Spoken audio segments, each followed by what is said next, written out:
Bonjour à toutes et à tous, parce qu'il y a des hommes aussi dans la salle. J'espère que vous allez bien. Alors j'aimerais juste que vous regardiez votre voisin ou votre voisine et que vous lui dites blessée mais pas détruite. Et c'est un homme dit détruit pour respecter votre genre. Mais blessé mais pas détruit. Alors, c'est la thématique que je vais exploiter pendant quelques minutes. C'est vraiment, on est en train de parler des blessures et de comment guérir des blessures. Je pense qu'il n'y a personne sur Terre qui n'a jamais été blessé. On a tous été blessés d'une manière ou d'une autre. Peut-être pas au même degré, mais on a tous été blessés d'une manière ou d'une autre. Et les blessures dans la vie ne sont pas que physiques. Des fois, on a des blessures que l'on ne sait pas toucher, qui viennent de l'âme. Et bizarrement, les blessures de l'âme sont beaucoup plus profondes que les blessures physiques que l'on peut voir, que l'on peut traiter. Il y a même certains qui marchent dans la vie de tous les jours, mais sans pour autant savoir la profondeur des blessures qu'ils ont. Il est impossible de parler de guérison, il est impossible de parler de guérir sans pour autant savoir d'abord qu'on est malade ou que l'on est blessé. Parce que c'est ce côté-là que moi je vais exploiter. Je ne veux pas trop parler des blessures, mais je veux plutôt parler de la guérison. Mais il m'est impossible de parler de guérison sans pour autant toucher d'abord les blessures. Alors comme je disais, impossible de parler de la guérison sans parler des blessures. Il est important d'abord de reconnaître. Il y a des personnes qui n'aiment pas accepter ou qui n'aiment pas reconnaître le fait qu'ils sont blessés. Ou alors qui jouent à la politique de l'autruche.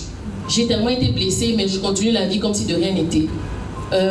Vous ne pourrez pas accomplir les choses que vous devez accomplir sur Terre. Vous ne pourrez pas vivre la mission pour laquelle vous avez été envoyé sur Terre si vous ne guérissez pas d'abord des blessures. Parce qu'il y a des blessures, si vous ne les traitez pas maintenant, plus tard dans la vie, ça va faire un grand boom. C'est un peu comme on dit généralement, la richesse ne développe pas le mauvais caractère, mais révèle ce que l'on est déjà. C'est la même chose avec les blessures.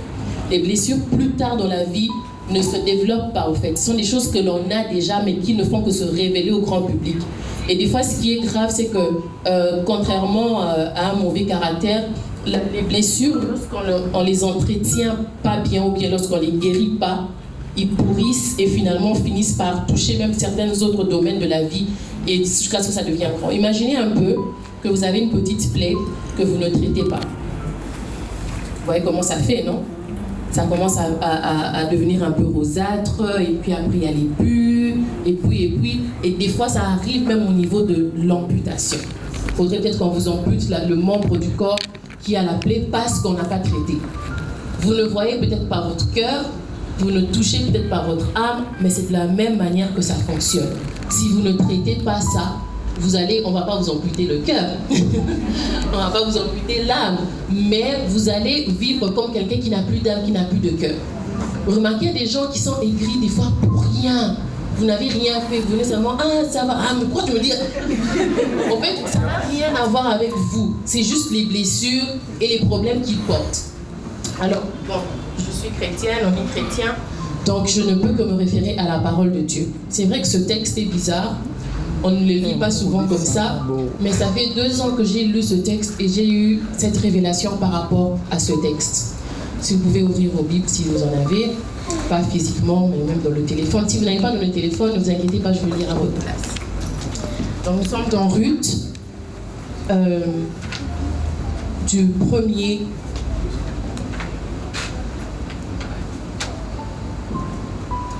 On peut lire jusqu'au 5e verset. Je vais lire dans ma version, qui est la version parole de vie, c'est ma version de la Bible d'ailleurs. Un jour, Noémie dit à Ruth, ma fille, je dois trouver une solution pour que tu sois heureuse. Tu le sais, c'est Boaz qui t'a laissé travailler avec ses servantes qui vivent de notre famille. Ce soir, tu vas battre l'orge sur la place où l'on bat les grains. Lave-toi, parfume-toi, mets ta belle robe et va là-bas. Lave-toi, parfume-toi, mets ta belle robe et va là-bas. Mais ne te montre pas avant la fin de son repas. Quand Boaz se couchera, regarde l'endroit où il est. Ensuite, approche-toi, écarte un peu ta couverture, et cache-toi sous ses pieds. Après cela, il te dira lui-même ce que tu dois faire. Ruth, je ferai tout ce que tu m'as dit. Donc le texte qui m'intéresse le plus, c'est le verset 3. Lave-toi, parfume-toi, mets ta belle robe et va là-bas. Lorsque l'on lit l'histoire de Ruth, c'est vrai que l'on prend pas vraiment le temps de parler de ça dans les textes bibliques. Mais lorsque vous faites des études, vous remarquerez que Ruth a des blessures. Imaginez-vous un peu, vous vous mariez, vous n'arrivez pas à enfanter, parce qu'elle a fait 10 ans de mariage avec son mari avant qu'il ne meure, sans enfant. Donc elle a fait 10 ans de mariage, elle n'arrivait pas à enfanter. Et non seulement elle n'arrive pas à enfanter, ce fameux mari meurt finalement. Lorsqu'il meurt, tu es obligé de vivre avec ta belle famille. Et ça ne s'arrête pas là, ton beau-frère meurt, ton beau-père meurt, et puis vous n'avez plus ce que vous devez avoir, décidément, vous devez quitter la ville là où vous êtes pour rentrer dans une autre vie. Je ne peux m'imaginer les blessures que Ruth avait. Simplement du fait qu'elle n'arrivait pas à concevoir. Certainement, on la harcelait par rapport à ça. Certainement, on lui faisait des remarques par rapport à ça. Et on ne sait même pas très bien quelle était vraiment la relation qu'elle avait avec son mari. Est-ce que son mari aussi ne l'acculait pas par rapport à ça? On ne sait pas. Mais on se rend compte dans ce texte, pourquoi je dis qu'elle était blessée, c'est parce que avant qu'elle ne passe à sa nouvelle vie, Noémie lui donne des instructions très claires. Prenez un peu Elimelech, qui est l'ancien mari de Ruth, comme le passé, et Boaz comme le futur. Ne prenez pas ça dans le sens du mariage. Je ne suis pas là pour parler du mariage. Je suis là pour parler des guérisons. Mais prenez vraiment Elimelech comme le passé et Boaz comme le futur. Pour pouvoir saisir son futur, il y avait des actions qu'elle devait poser. On dit lave-toi, parfume-toi et mets ta belle robe. Et puis va là-bas. Donc 4 actions. Et ce sont ces 4 actions-là que je vais parler pour vous montrer au fait quel est le processus par lequel on passe pour dire qu'on est guéri ou alors pour avoir une guérison vraiment totale. La première des choses à faire, c'est se laver. Se laver veut simplement dire que l'on prend les plaies que l'on a et qu'on les frotte. On va vraiment traiter ça comme une plaie physique. On va s'imaginer vraiment que c'est une plaie physique. Comment je fais pour frotter des blessures que je ne vois pas? C'est se mettre devant le miroir et accepter les choses même qui sont enfouies au plus profond de nous. Si vous essayez d'étudier vos vies, vous allez vous rendre compte que, au fait, les blessures peut-être que vous avez aujourd'hui ont toutes leurs racines dans le passé. C'est lorsque vous êtes vrai avec vous-même que vous arriverez vraiment à être guéri. Il y a des gens qui refusent ou qui font un effort d'oublier au fait les choses qui leur ont blessé en se disant je ne peux plus penser à ça, c'est dans le passé. Non, il faut mettre ça devant vous. Accepter que ça vous choque une dernière fois et ensuite passer complètement à autre chose. Sinon, à chaque fois que vous serez face à une circonstance, ça va revenir et ça va encore revenir. Tu as peut-être eu à subir des attouchements qui t'ont marqué. Tu as peut-être eu à subir un viol, peut-être. Ou peut-être même, toi, c'est pas ça. Tes parents n'étaient pas brutaux avec toi. Et un jour, je sais pas, ta maman t'a frappé d'une manière, t'as pas compris. Et pour toi, c'est resté marqué dans ton cœur. Et jusqu'aujourd'hui, tu as comme l'impression que tout le monde veut te brutaliser. Ce sont des petites choses. Mais peu importe la petitesse, si je peux le dire comme ça, de la chose qui vous a marqué, ça a de l'importance. Parce que si ça continue à vous faire mal jusqu'aujourd'hui, c'est que ça a de l'importance. La deuxième action, c'est se parfumer. Noémie dit, parfume-toi. On ne peut pas parfumer quelque chose qui n'est pas lavé. C'est un peu comme un corps. Tu ne veux pas juste te parfumer et puis sortir. Parce que lorsqu'on te lèvera les habits et qu'on se rapprochera vraiment pour sentir, on va sentir la mauvaise odeur. Or, lorsqu'on fait le travail de vraiment se laver et d'enlever la mauvaise odeur, c'est là maintenant qu'on peut se parfumer. C'est quoi le parfum dans la guérison? Le parfum, c'est maintenant revêtir au fait une bonne attitude. Lorsque l'on a frotté au fait toutes ces choses qui nous font mal, on accepte maintenant de faire le contraire des choses que l'on a vécues. On s'accepte. On se regarde face au miroir. On accepte qu'on est une nouvelle créature parce que justement on a fait table rase et on a laissé le passé en arrière.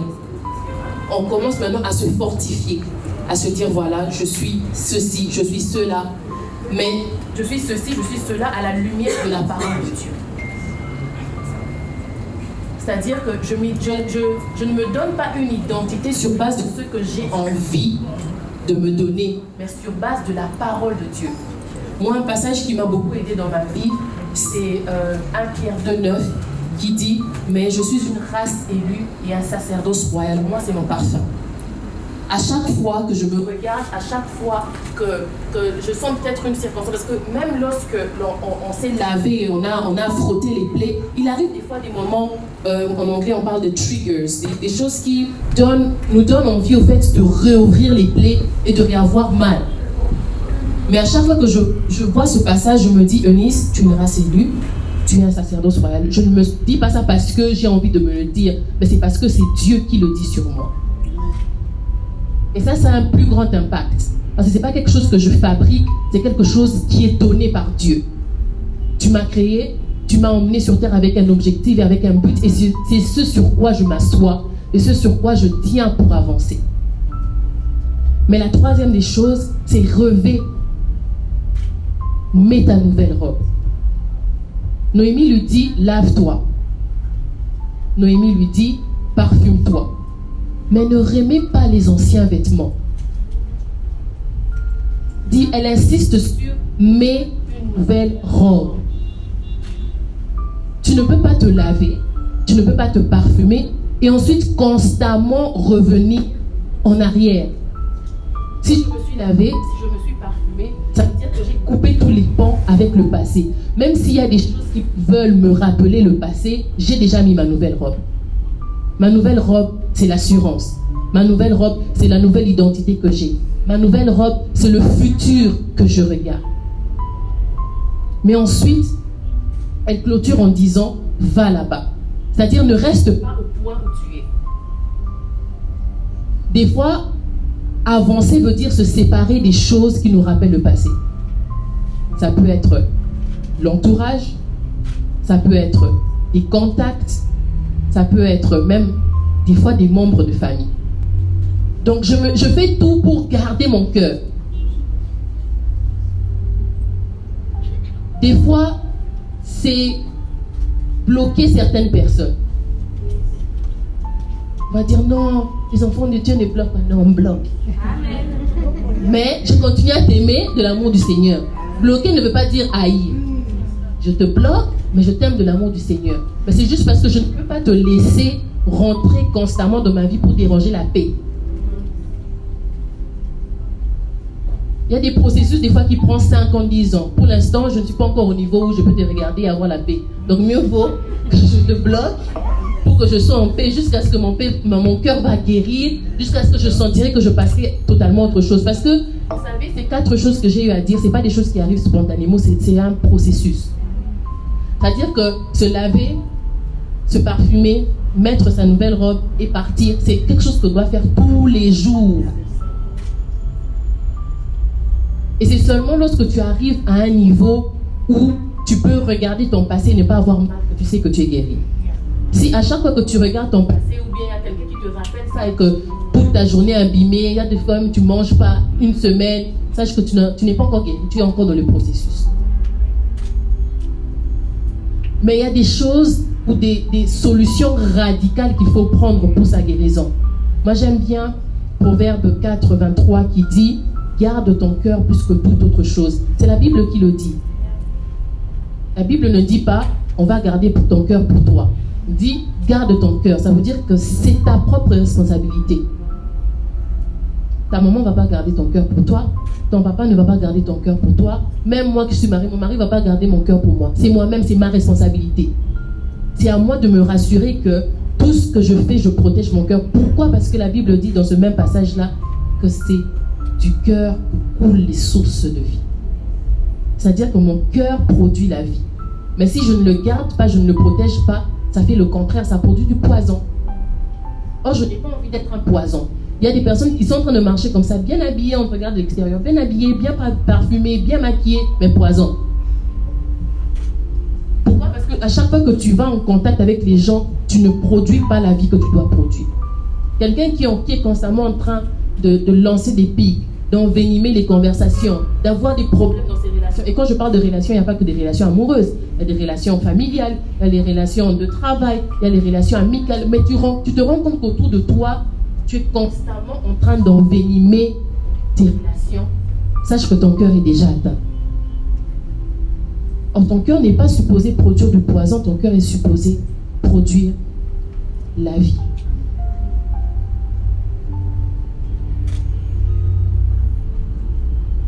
Ce que j'aimerais que tu fasses et que tu pendant quelques instants, si tu as même ton téléphone, si tu veux entrer dans les notes, j'aimerais que tu écris les 3 choses quand tu penses à ça, ou les 3 choses quand ça t'arrive, ou 3 choses lorsqu'on te dit, qui stimulent en tout cas la rage en toi. Quelles sont ces 3 choses? Si tu n'en as pas 3, peut-être même une seule chose. J'aimerais vraiment que tu écrives ça et que tu prennes la décision. Je te laisse quelques secondes, hein. Donc ne me regarde pas, il faut écrire. J'aimerais pas que tu réfléchisses, j'aimerais que tu écrives, parce que l'action d'écrire et de faire sortir ça d'un cadre qui est personnel à toi va t'aider au fait à te rendre compte de cette chose-là. Ne pense pas à ça, mais écris ça dans les notes de ton téléphone. Si tu as un stylo ou un carnet, que tu écrives ces 3 choses.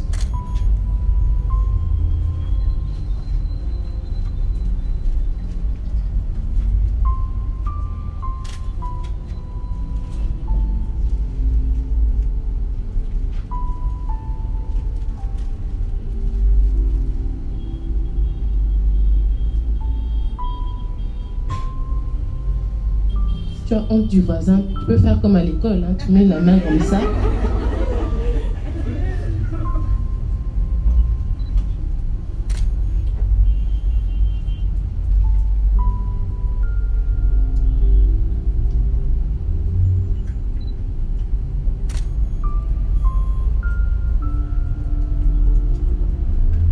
Maintenant, j'aimerais que tu regardes ces 3 choses que tu as écrites. Et que tu prennes la décision aujourd'hui de guérir de ces choses. Et que tu ne remets pas ça à demain. Et que tu ne confies pas la responsabilité à quelqu'un d'autre. Oh, c'est maman, chaque fois qu'elle dit ça, elle m'énerve. Non, c'est ta responsabilité à toi maintenant de garder ton cœur et de ne pas laisser ton cœur être susceptible à tout et à n'importe quoi. Sache que la vie que tu as ici sur terre, elle est pour toi d'abord. Et pour réaliser la mission que Dieu t'a donnée.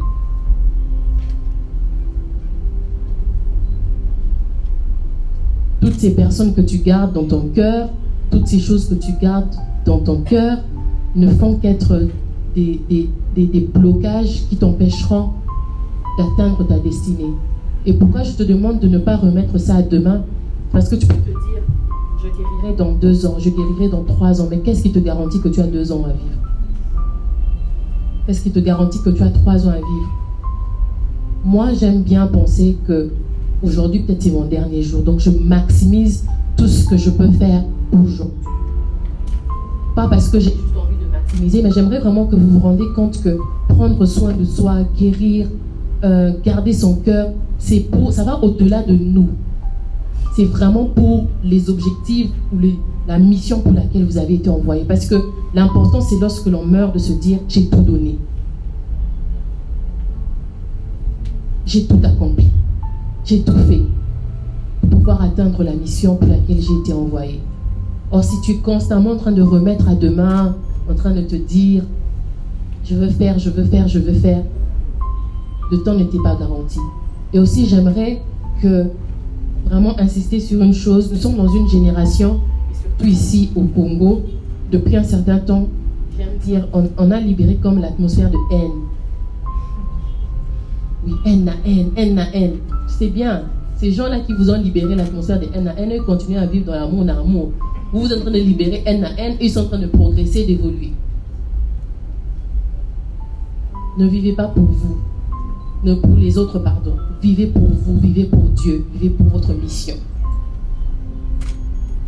Et tous ces conseils, toutes ces choses qui vont à l'encontre de la mission, de la vision, de ce qui peut garder vos cœurs, surtout TikTok, et les conseils, et les coachs, et tout ce que vous entendez là. Non, il ne faut pas faire, maintenir la haine.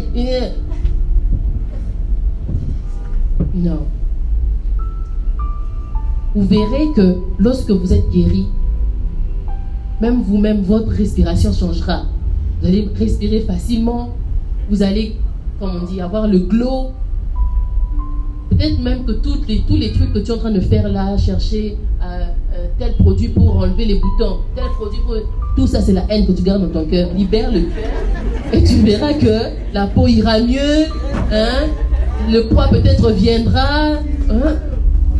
Mais en tout cas, vraiment aujourd'hui, s'il vous plaît, libérez-vous. J'aimerais que tu dises à ton voisin, libère-toi. Tu gardes trop aussi, libère-toi. Merci.